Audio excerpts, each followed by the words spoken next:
14 months, 14 days. It's never too late to stand up for yourself and say that it was wrong. Senator Franken has publicly apologized for some of the allegations against him, but denies others. As of now, he does not plan to resign. An Ohio man filed a civil rights lawsuit against Euclid police for what he says was excessive force during his arrest. 36-year-old Lamar Wright's attorneys filed a federal violation of civil rights against the police department after an incident last month. The police department fired a different officer because of a violent arrest that went viral earlier this year. Lamar's lawsuit comes as the department is under fire for another violent arrest over the summer. A wave of job automation could put millions of people worldwide out of work by 2030. McKinsey and Company released a report this week saying between 400 and 800 million people will have to acquire new skills and switch occupations in the next 13 years. Jobs that involve predictable and repetitive tasks are more easily automated. However, tech jobs will be needed as technology advances. The McKinsey researchers recommend an initiative involving sustained investment as well as new training models. A former Trump official pleaded guilty to lying to the FBI today. And the Senate has been going back and forth all day on tax reform. These stories and more when Newswatch returns. University students really have a huge sense of pride in our campus, in our school, and in our education. People don't come to Ohio just to go to college. They come here to become a Bobcat. It's a really unique atmosphere. Bobcat pride is having that natural camaraderie. Bobcats are just happy to be Bobcats. My favorite time of year at Ohio has to be homecoming. When the alumni come back, you can see that the love of this university doesn't fade. Once you're a Bobcat, you're always a Bobcat. The student body here at Ohio University absolutely is a family. The students support one another. You become this unit, this big, friendly family unit. There's this connectedness. You feel a part of something.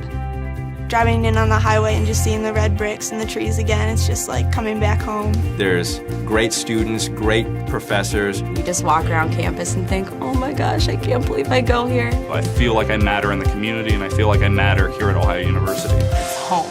Athens is home. I knew that I wanted to come to Ohio University from the very first time I visited here. There's something about the campus that grabs you. It was really comforting. Very welcoming. It's one thing to write down your name and your GPA and that kind of stuff and send it in. It's another thing entirely to be here and see how great it is. The campus here is just electric. Absolutely gorgeous. Everything just looked really college-like. I looked at my mom and I said, this is it. And she said, the tour's just started. I said, no, you don't understand. This is it. My professors really care. They care about my grades, they care about my opportunities, they care about my experiences, they want me to succeed. They give those opportunities to the students. My professors have been extremely approachable. Literally, their door is always open. You can go to them with pretty much anything. Everyone knows your first and your last name and where you sit in the classroom. I really never feel like I'm being talked down to or just being taught material. I always feel like I'm having a conversation. And they want to share those opportunities and those experiences with us.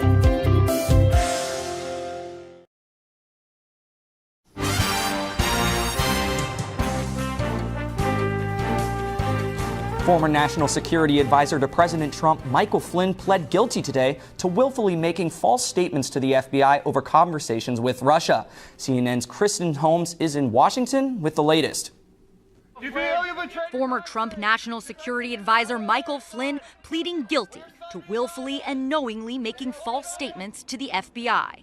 The court filing saying that Flynn lied regarding 2 meetings he had with Russian Ambassador Sergei Kislyak in December of 2016, one of them involving discussions of sanctions the U.S. had imposed against Russia. In court, the prosecutor explaining that on December 29th, Flynn called the Trump transition team at Mar-a-Lago about those sanctions. Just one of many calls discussing conversations Flynn had with Kislyak, where U.S. policy and Russian response were being negotiated, interfering with the Obama administration. Flynn saying in court that he accepts full responsibility for his actions, adding, quote, "My guilty plea and agreement to cooperate with the special counsel's office reflect a decision I made in the best interests of my family and of our country." Congressman Adam Schiff, ranking member of the House Intelligence Committee, saying the admission is significant. General Flynn today acknowledges he told senior transition officials about this. Those people all became part of that White House. So it's not going to be that easy for the White House to simply say, nothing to see here. The White House reacting. Trump's lawyer Ty Cobb saying, quote, nothing about the guilty plea or the charge implicates anyone other than Mr. Flynn. In Washington, I'm Kristen Holmes. White House lawyer Ty Cobb also says this false statements involved in this case mirror the false statements to White House officials which resulted in Flynn's resignation back in February. U.S. Senate Republicans now have the votes to push through their tax reform bill, according to Senate Majority Leader Mitch McConnell. U.S. Senator Susan Collins is the latest GOP senator to support the bill after she successfully won an agreement to add a $10,000 deduction for local property taxes. Senate Democrats remain opposed to the bill due to the effects it could have on the middle class. Democrats remain united against any middle-class tax increase, and we will fight to reverse that. The stakes are too high. Our economy is already stacked against working men and women. Corporate profits and stocks have reached all-time highs. Republicans now have 51 votes to support passage of the bill. Senators are expected to vote on the bill before the day is over. A jury found an undocumented immigrant not guilty yesterday in the July 2015 death of Kate Steinle. Jose Inez Garcia Zarate was acquitted of murder, involuntary manslaughter, and assault with a deadly weapon. Prosecutors argued that Zarate intentionally shot Steinle, but the defense maintained that the shooting was accidental. There was quick reaction to the decision, with President Trump calling the verdict disgraceful. The high-profile case has reignited discussion over immigration policy, but the defense doesn't think the debate has been entirely fair. From day one, this case was used as a means to foment hate. It was used to catapult a presidency along that philosophy of hate of others. And I believe today is a vindication for the rights of immigrants. Federal immigration officials say they will still try to deport Garcia Zarate despite the not guilty verdict. Garcia Zarate has been previously deported from the U.S. 5 times. The men's basketball game will tip off in just a few minutes. What to expect from the Bobcats ahead. And today's Almanac shows highs reached around 53 degrees. Coming up next, you'll see the warm-up and the cool-down next on Newswatch. But first, here's a look at stocks of local interest.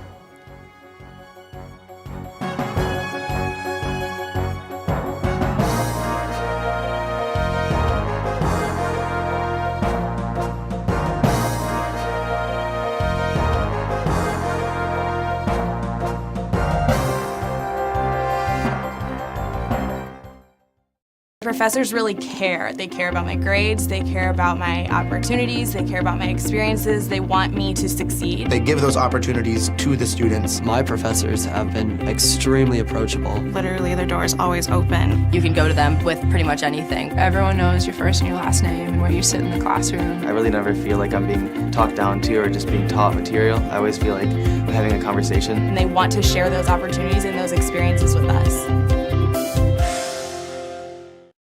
Ohio University students really have a huge sense of pride in our campus, in our school, and in our education. People don't come to Ohio just to go to college. They come here to become a Bobcat. It's a really unique atmosphere. Bobcat pride is having that natural camaraderie. Bobcats are just happy to be Bobcats. My favorite time of year at Ohio has to be homecoming. When the alumni come back, you can see that the love of this university doesn't fade. Once you're a Bobcat, you're always a Bobcat.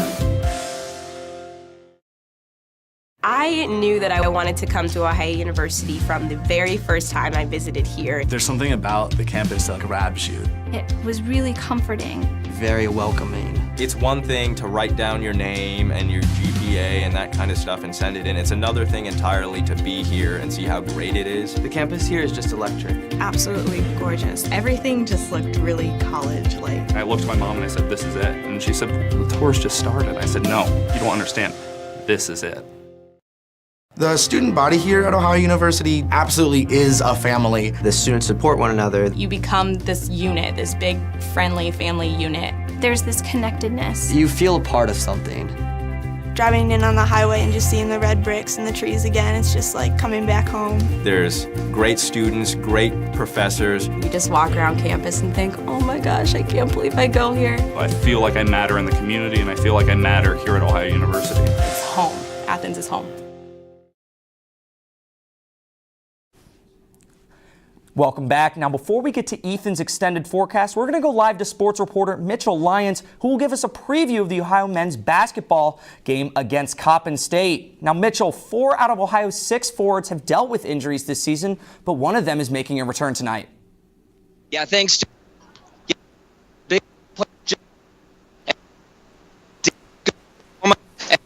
Tonight. So Ohio's front court, which has been decimated by injuries all 2-4 and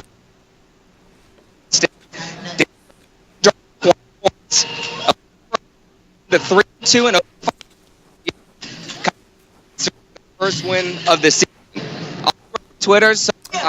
We apologize for those technical difficulties, but as Mitch was trying to give us a preview of the game, Clayton, 6'2" guard of Coppin State, he dropped 20 points in their 24-point loss to Cleveland. So he's going to be one of those players that the Bobcats were going to have to watch out for tonight. And a win here for the Bobcats will put them over 500. Now let's go to Ethan Emery with a look at your extended forecast. Ethan.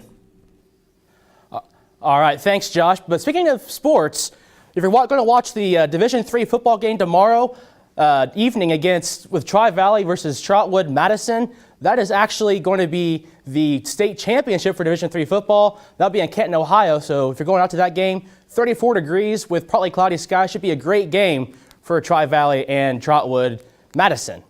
Now, the weather headlines are really just going to be seeing overnight tonight, cool and clear conditions, and even some possible fog late tonight into tomorrow morning. And then a big weekend warm-up, and then the potential, yes, for the S word, snow. But first of all, I said earlier that today was a meteorological winter. The first day of meteorological winter is December 1st. The difference between meteorological winter and astronomical winter is that meteorological winter is the months of December through February, the coldest months of the northern hemisphere, while astronomical winter is the position of the Earth and the sun. So don't get confused between the two, but if somebody asks you what season it is, you can say it is winter, and it is December 1st, so 'tis the season. Overnight tonight, though, temperatures will be feeling like the season because they're going down into the lower 30s by midnight, and then by 4 a.m., fog will develop as those temperatures get close to the dew point, and overnight lows should reach the upper 20s, so 29 degrees over in Newark, 27 in Ripley, and here in Athens, 27 degrees with that patchy fog late as those winds are light and variable. And the setup here is this high pressure right across the New England area. It's going to stay around the area. It's going to kind of just sit around for the next couple of days, bringing us nice warm weather. But right over here up in the Pacific coast, that's the next system we're going to watch for as we head into next week. That could bring us some potential snow. But tomorrow, if you're heading out for Christmas shopping tomorrow morning, looks pretty cool. 30 degrees for a morning, fog lifts early, but cool and plentiful sunshine as that fog lifts, and those winds light and variable. For tomorrow, though, we're seeing those temperatures rise to the upper 40s by noon, and then by 4 o'clock, the mid-50s, and highs do reach the mid to upper 50s, so 59 over Columbus, 57 in Chillicothe, and here in Athens, 56 degrees. And the forecast does see a warm-up for the entire weekend into Monday. However, Tuesday, we do see a chance of rain coming in as a cold front makes its way through the area. And then we're going to see a chance of snow come in on Wednesday. And then by Friday, yes, we'll keep an eye on that as we do see some snow come in. More on that we'll watch out to next week. All right, Josh. Now, both you and I are wearing red ties today, not just because it's December 1st, but also because it is World AIDS Day. That's right, Ethan, and red is the chosen color for its connection to blood and its implication on the idea of passion. The theme for this year's World AIDS Day is increasing impact through transparency, accountability, and partnerships. Know your status and get tested. According to HIV.gov, more than 1 million people in the U.S. are HIV positive, and 1 in 7 of them don't even know it. In 2016, nearly 40,000 people in the U.S. tested positive, according to the Centers for Disease Control and Prevention.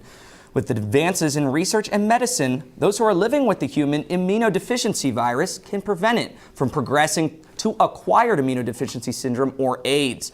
There is no cure for HIV, but experts say it's not a death sentence as long as you know your status and get tested. And now we're going to go to Clark Wicks for a quick look at sports today. Thanks, Josh. Clark Wicks here for sports. Stick around after the break because a lot happened today. First, see which big games are going down this weekend and where you can watch them. Now, you just heard from Josh and Mitchell about the men's team, but stay tuned to hear about the impressive season the women's team is putting together.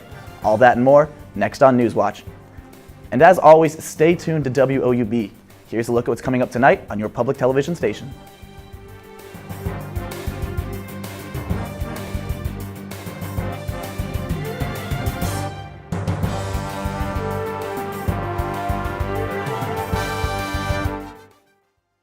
Body here at Ohio University absolutely is a family. The students support one another. You become this unit, this big, friendly family unit. There's this connectedness. You feel a part of something. Driving in on the highway and just seeing the red bricks and the trees again, it's just like coming back home. There's great students, great professors. You just walk around campus and think, oh my gosh, I can't believe I go here. I feel like I matter in the community, and I feel like I matter here at Ohio University. It's home. Athens is home.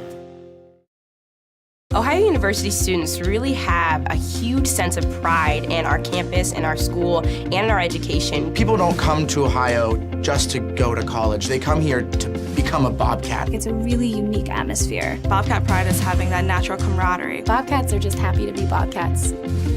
My favorite time of year at Ohio has to be homecoming. When the alumni come back, you can see that the love of this university doesn't fade. Once you're a Bobcat, you're always a Bobcat.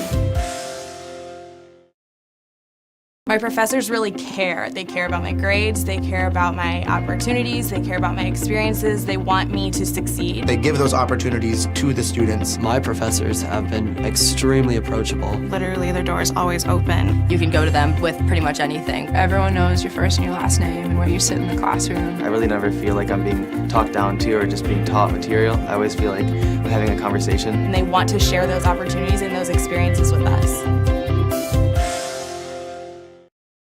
I knew that I wanted to come to Ohio University from the very first time I visited here. There's something about the campus that grabs you. It was really comforting.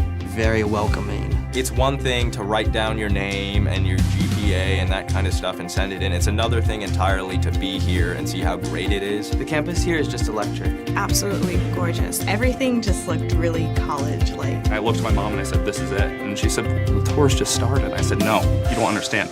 This is it.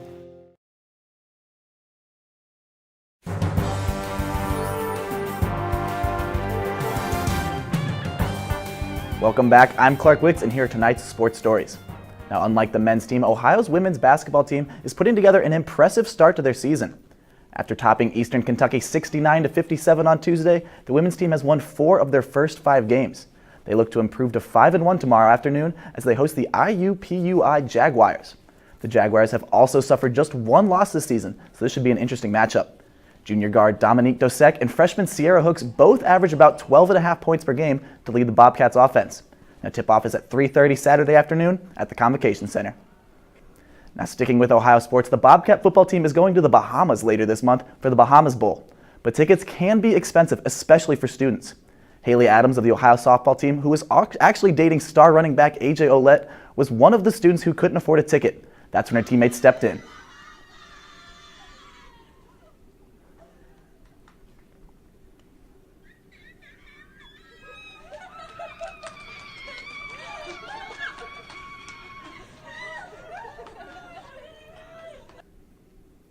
Now that's what you call team bonding. Now back to business. The Bobcats aren't the only team playing football this late in the year. The Tri-Valley Scotties of Dresden, Ohio are traveling to Canton tomorrow night to play for the Division III state title.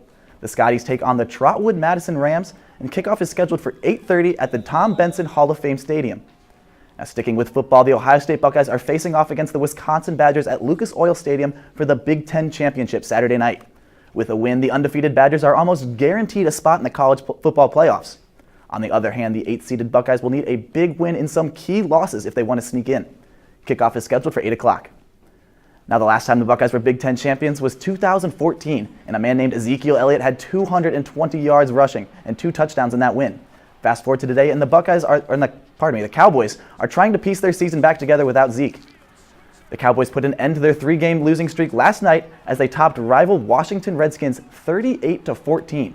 Not only was it their first win since Zeke's suspension, last night marked the first time Dallas has scored more than 10 points in that stretch. Now back to basketball. The Cleveland Cavaliers picked up their 10th straight win last night as they defeated the Atlanta Hawks 121-114. LeBron James and Kevin Love led the Cavaliers in points last night with 24 and 25 points respectively, as Jose Calderon got the start at point guard in place of injured Iman Shumpert. The Cavs host the Memphis Grizzlies tomorrow night at 7:30. And last but not least, we end with some big news. Tiger Woods is back, people. After 10 months and a run-in with the law, Woods returned to play in the Hero World Challenge, where he is currently 7 under par after 2 days. That's good enough for 5th place.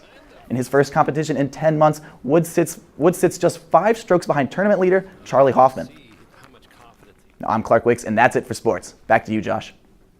Thanks, Clark. The tree here in Uptown Athens wasn't the only one that shined bright last night. Take a look at this. The White House held its 95th annual National Christmas Tree Lighting Ceremony in honor of the holiday season. The annual event dates back to 1923 and President Calvin Coolidge. The First Lady flipped the switch after the president led the crowd in a countdown. And let's take a look at final weather with Ethan. Thanks, Josh. The only thing that's not be lit tonight besides the tree, the moon outside. Could be a clear night tonight with temperatures going into the upper 20s. Fog is potential down there across the Ohio River, but mainly clear overnight tonight and tomorrow. A big warm-up with highs in the upper 50s to lower 60s in a couple places with that plentiful sunshine. 7-day forecast, though, a big warm-up for Saturday and Sunday and even into Monday. But Tuesday, a cold front comes through, bringing in cooler temperatures and even some snow chances for Wednesday through Friday. Thanks, Ethan. And that does it for our broadcast this evening. Thanks for watching. I'm Josh Gregory. Stay tuned for the PBS NewsHour coming up next. And remember, you can find the latest news anytime at WOUB.org. Have a great night.